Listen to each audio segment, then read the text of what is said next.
బంకులు మూతపడి ఉన్నాయి. మూతపడిన దగ్గర కూర్చుని బళ్ళు పెట్టుకుని కూర్చుని మాకు ఆయిల్ లేదు, మూసేశారు, మేము ఇబ్బంది పడుతున్నాము. దానికి కూడా చంద్రబాబు నాయుడు గారు ప్రతిదీ ఎవరు తుమ్మినా ఎవరు తగ్గినా ప్రతి దానికి చంద్రబాబు నాయుడు గారు. ఎందుకంటే ఆయన పేరు జపించిందే వీళ్ళకి బ్రతుకు అనేది లేదు. మేడం నమస్తే అండి. మరి ఈ రోజున పేరు నాని మాట్లాడుతూ టీడీపీ పార్టీ సిద్ధాంతాలు మొత్తం వేసే కంటే దారుణంగా ఉన్నాయని చెప్పి పేరు నాని మాట్లాడటం ఏంటి, ఎంతవరకు కరెక్ట్ అంటారు? ఒక మహిళగా దాని మీద మీరు ఎలా రియాక్ట్ అవుతారు? అసలు ఆ చెప్పు తీసుకుని పళ్ళు రాళ్ళ కొట్టాలండి ఆ మాట మాట్లాడిన వాళ్ళు. ఏమీ అనకుండానే హైదరాబాద్ వెళ్ళి ఆయన ఏమీ అన్న రాధాకృష్ణ మీద ఎంత గొడవ చేశారండి. ఆడవాళ్ళని అవమానించారు, అది ఇది అని చెప్పేసి మగవాళ్ళే వెళ్ళి గొడవ చేశారు. అలాంటిది నువ్వు పబ్లిక్గా తెలుగుదేశం కార్యకర్తలు ఇది అని చెప్పి నువ్వు చెప్తున్నావు. నువ్వు అసలు ఈ మాట మాట్లాడి రోడ్ల మీద మీరు తిరగలుగుతారా? ఎందుకు? ఇప్పుడు మీ ఆవిడ బియ్యం అమ్ముకుంది, నువ్వు చేసావు తప్పు. అయినా చంద్రబాబు నాయుడు గారు మంచితనం వల్ల ఆవిడని తీసుకెళ్ళి అరెస్ట్ చేయకుండా అట్టుపెట్టారు. ఆయన అంత గౌరవించాడు లేడీస్ని. నువ్వు ఎలా లేడీస్ని అవమానిస్తున్నావు? ఇలాంటి పిచ్చి మాటలు మాట్లాడితే పళ్ళు తీసుకుని చెప్పు తీసుకుని రాళ్ళు కొడతారు నీ పళ్ళు. రోడ్డు మీదకి రాని కూడా రానివ్వరు మిమ్మల్ని. నువ్వు మాట్లాడావా? నీ వెనకాల ఉన్న సైకో మాట్లాడిస్తున్నాడా? ఇలాంటి మాటలు మాట్లాడితే ఊరుకునేది లేదు. అంటే మా పార్టీ సిద్ధాంతాలు మొత్తం ప్రజలకు ఉపయోగపడే విధంగా ఉంటే టీడీపీ పార్టీ సిద్ధాంతాలు మొత్తం దానికి విరుద్ధంగా ఉన్నాయి, వాళ్ళంతా దోచుకోవడానికే మొత్తం అని చెప్పి అంటున్నారు. ఎంతవరకు కరెక్ట్ అంటారు? దాచుకుంది వాళ్ళు దాచుకుంటాం అలవాటు కాబట్టి అవి తీసుకెళ్ళి ఎక్కడ దాస్తున్నారో ఎక్కడ తిరుగుతున్నారో అందరికీ తెలుసు.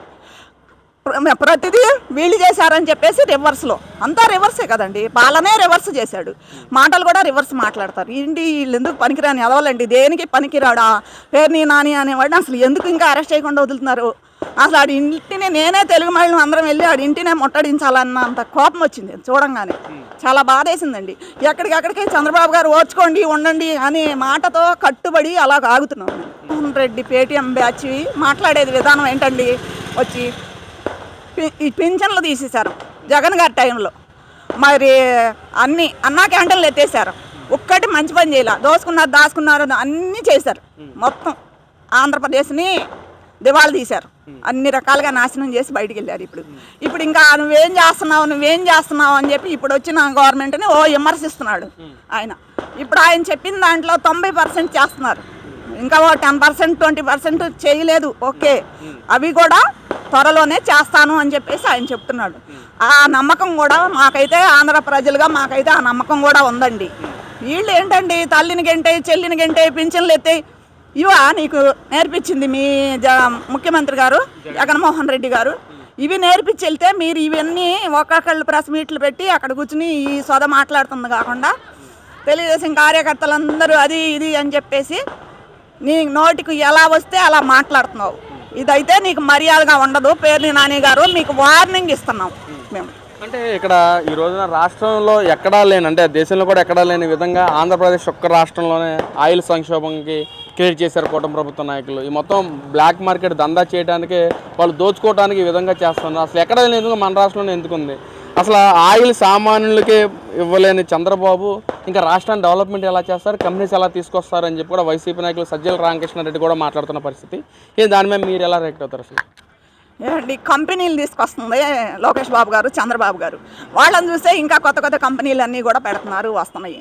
ఇప్పుడు కూడా సిగ్గు లేకుండా అది మా ఇదిలోనే జరిగింది, మా జగన్మోహన్ రెడ్డి గారే పర్మిషన్ ఇచ్చాడు అని ఆయన గుడ్డు మంత్రి చెప్పుకుంటున్నాడు. ఇవన్నీ ఎవరికి తెలియదండి. మీరు ఎవరికి కళ్ళు పెట్టుకుని చూడలేదా, చెవులు పెట్టుకుని వినలేదా? ప్రతి వాళ్ళకి తెలుసండి. వీళ్ళు చేసేది లేకపోగా చేసే వాళ్ళని విమర్శిస్తూ ఉంటారు.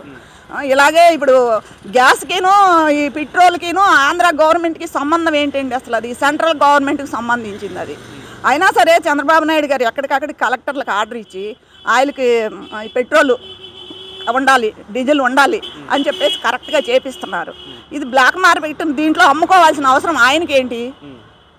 అమ్ముకోవాలంటే చాలా ఉంటాయి, చాలా సంపాదించుకోవాలంటే చాలా రకాలు కూడా ఉన్నాయి. నీవు చేసిన ఇవన్నీ కూడా ఉన్నాయి, అలా చేసుకుని కోట్లు వెనకేసుకోవచ్చు. కానీ అలాంటి ఆయన అయితే కాదండి.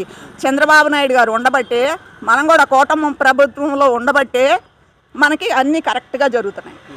రాజధానికి నిధులు వస్తున్నాయి, పోలవరానికి నిధులు వస్తున్నాయి, ఇప్పుడు ఆయిల్ కూడా మనకు కరెక్ట్గా దొరుకుతుంది, గ్యాస్ కూడా ఫ్రీ అయిపోయింది. ఇవన్నీ ఏదో ఒకటి చెప్పుకోవాలని 3-4 సంవత్సరాల నాడు మూసేసిన గ్యాస్ కంపెనీ దగ్గర కూర్చుని గ్యాస్ దొరకట్లేదని ఏడుస్తారు. పెట్రోల్ బంక్ దగ్గర కూర్చుని పెట్రోల్ దొరకట్లేదని ఒక 10 కార్లును బండ్లు పెట్టుకుని కూర్చుని ఇదంతా యాక్షన్ అండి. ఇంకా ఎంతకాలం ఈ యాక్షన్? వైసీపీ వాళ్ళంతా పెట్రోల్ బంకుల దగ్గర చెలో పెట్రోల్ బంక్ అంటే కార్యక్రమాలు కూడా చేపట్టారు కదమ్మా, అది నిజం కాదా? అదే నేననేది, అది నిజం ఎట్లా అవుతుందండి? అది మూసేసి 3 ఏళ్ళు 4 ఏళ్ళు అయిందండి. చాలా బంకులు మూతపడి ఉన్నాయి. మూతపడిన దగ్గర కూర్చుని బళ్ళు పెట్టుకుని కూర్చుని మాకు ఆయిల్ లేదు, మూసేశారు, మేము ఇబ్బంది పడుతున్నాము. దానికి కూడా చంద్రబాబు నాయుడు గారు ప్రతిదీ ఎవరు తుమ్మినా ఎవరు తగ్గినా ప్రతి దానికి చంద్రబాబు నాయుడు గారు. ఎందుకంటే ఆయన పేరు జపించిందే వీళ్ళకి బ్రతుకు అనేది లేదు. ఎంతసేపు ఆయన పేరు జపిస్తూ ఉండాల్సిందే వాళ్ళు. అంటే ఈ ప్రతి విషయంలోనూ కూడా అసలు నేను లేకపోతే రాష్ట్రం నాశనం అయిపోయేది, నేనుంటేనే రాష్ట్రం మొత్తం డెవలప్మెంట్ అయ్యేది. అసలు ఎందుకని ఈ విధంగా జగన్మోహన్ రెడ్డి కానీ వైసీపీ నాయకులందరూ ఒకే మాట మాట్లాడటం? ఇటు రాజధాని విషయంలో కూడా గతంలో అమరావతి రాజధాని అంటే బాగుంటుందని చెప్పి మాట్లాడిన మనిషి మరి అదేవిధంగా 3 రాజధానులు క్రియేట్ చేయటం, ఇప్పుడేమో కొత్తగా మావిగారి అనే పేరు పెట్టడం ఏంటి? వీటిలన్నిటి మధ్య వ్యత్యాసం ఎలా చూడొచ్చు అంటారు? అండి ఓడిపోయారనే దీనిలో పిచ్చెక్కి ఎవరి నోటికి వచ్చినట్టు వాళ్ళు మాట్లాడుతున్నారండి. ఆయన ఎంత బాగా చేస్తున్నాడు అనేది అందరికీ తెలుసండి. డెవలప్ జరుగుతుంది, అన్నీ మనకు వస్తున్నాయి. ఆ మోడీ గారు కూడా సపోర్ట్ చేస్తున్నాడు అన్ని విషయాల్లోనూ. బుల్లెట్ ట్రైన్లు అవి కూడా వస్తున్నాయి. అన్నీ అంతా బాగున్నప్పుడు మనం అలా అంటాం అనేది తప్పు. వీళ్ళకి ఏంటంటే ఏం చేయాలో తెలియక ఏదో ఒకటి మాట్లాడాలి కాబట్టి ప్రతిదీ ఇలాగ రివర్స్లో విమర్శిస్తూ ఉన్నారండి.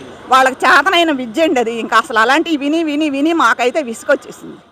అంటే యువకుల పరంగా కూడా సరైన జాబులు కల్పించలేకపోతే కూటమి ప్రభుత్వం, గతంలో నేనున్నప్పుడే సరైన జాబ్ కల్పించాను యువకులకి అని చెప్పని కూడా అంటా ఉన్నారు. మరి గతంలో జగన్మోహన్ రెడ్డి ఇచ్చిన జాబులు ఏంటండి? ఉద్యోగస్తుల్ని మాస్టర్లను తీసుకెళ్ళి బారుల దగ్గర నుంచోబెట్టాడు. స్టూడెంట్ని తీసుకొచ్చి గంజాయికిను దీనికి బానిసం చేశాడు. మొత్తం మందులకి అలవాటు చేశాడు. మరి కల్తీ మందులు చేసి ఎంతోమంది కుర్రాళ్ళని చచ్చిపోయారు. ఎంతోమంది కిడ్నీలు పాడైపోయి లివర్లు పాడైపోయి చాలా సరే. ఆయన చేసింది ఏంటండి? కల్తీ మందు అమ్మిచ్చాడు, అదే ఉద్యోగమా? డబ్బులు ఇచ్చాడు అన్ని సార్లకి. వాళ్ళకి ఎంతో కొంత డబ్బులు ఆశ చూపించడం, ఒక మందు బాటిల్ ఇవ్వటం, వాళ్ళని తీసుకెళ్ళటం, వాళ్ళ జీవితాలు రోడ్ల మీద పెట్టాడు. అప్పుడు వాళ్ళు ఇప్పటికి కూడా ఇంకా కొంతమంది ట్రీట్మెంట్లోనే ఉన్నారు. ఇంకా కొంతమంది ఉన్నారు కూడా, మారలేదు కూడా, బానిస అయిపోయారు అడిగి. ఆయన చేసింది అది. ఆయన ఉద్యోగాలు ఎవ్వరికీ ఇవ్వాల. ఆయన చేసింది ఇవి. ఆ తప్పులు మళ్ళీ జరగకుండా ఉండకూడదనే తొందరగా కళ్ళు తెరిచారు జనం వచ్చి. ఇంత జరుగుతున్నా సరే కూటమి ప్రభుత్వం వచ్చి 2 సంవత్సరాలు అయిపోయింది, కళ్ళు మూసుకుంటే ఇంకా 3 సంవత్సరాలు కూడా అయిపోద్ది. గెలిచేది మనమే, మన రాష్ట్రాన్ని ఎలా డెవలప్మెంట్ చేయాలో మమ్మల్ని చూసి నేర్చుకోండి, మేమే గెలిచేది మేమే అని చెప్పి ఇంకా గొప్పలు చెప్పుకుంటున్నారు కదా మేడం. ఏంటి అసలు మళ్ళీ ప్రజలు ఏమన్నా వైసీపీ వాటిని గెలిపిస్తారంటారా? అసలు అన్నం తినేవారు ఎవరు ఓటు వేయరు, గెలిపించడండి. ఎవడైనా చూడండి, మేము ఎంత చిన్న రాజకీయ నాయకుడైనా మాట్లాడేది ఏంటి? అదిగో నేను అక్కడ అది మీకు చేస్తానండి, లేదా అక్కడ కంపెనీ పెడతానండి, లేకపోతే ఇక్కడ మీ అబ్బాయిలకు ఉద్యోగాలు ఇస్తామండి, లేకపోతే అక్కడ ఏదో కాలేజీ కడతామండి, ఇలాంటివి చెప్తారు. అసలు ఎవడ నోట్లో నుంచి విన్నా కూడా ఒక్క మాట, ఇదిగో మేము ఈ కంపెనీ తెస్తాం, లేదంటే మేము ఈ డెవలప్ చేసి చూపిస్తాము, మమ్మల్ని గెలిపించండి అని నువ్వు అసలు అడుగుతున్నావా? ఎంతసేపు రపారపలు, నరుక్కోటాలు, లేకపోతే కొట్టుకోవడాలు, ఎక్కడికక్కడ హత్యలు. లాస్ట్కి నిన్న కూడా హత్య జరిగింది అక్కడ. ఆ రౌడీ సెటర్లను అందరినీ వదిలేశాడు. వీళ్ళు ఇంకా వాళ్ళని పట్టుకోలేదు, అరెస్ట్ చేయలేదు. ఇది కూడా ఈ గవర్నమెంట్ తప్పు అనుకుంటాం. ఇప్పుడైతే పోలీసు వ్యవస్థ వెంటనే అలాంటి వాళ్ళని నడి రోడ్డు మీద పెట్టి కాల్ చేస్తే ఇంకొకడు ఎవడు అలా రాడు.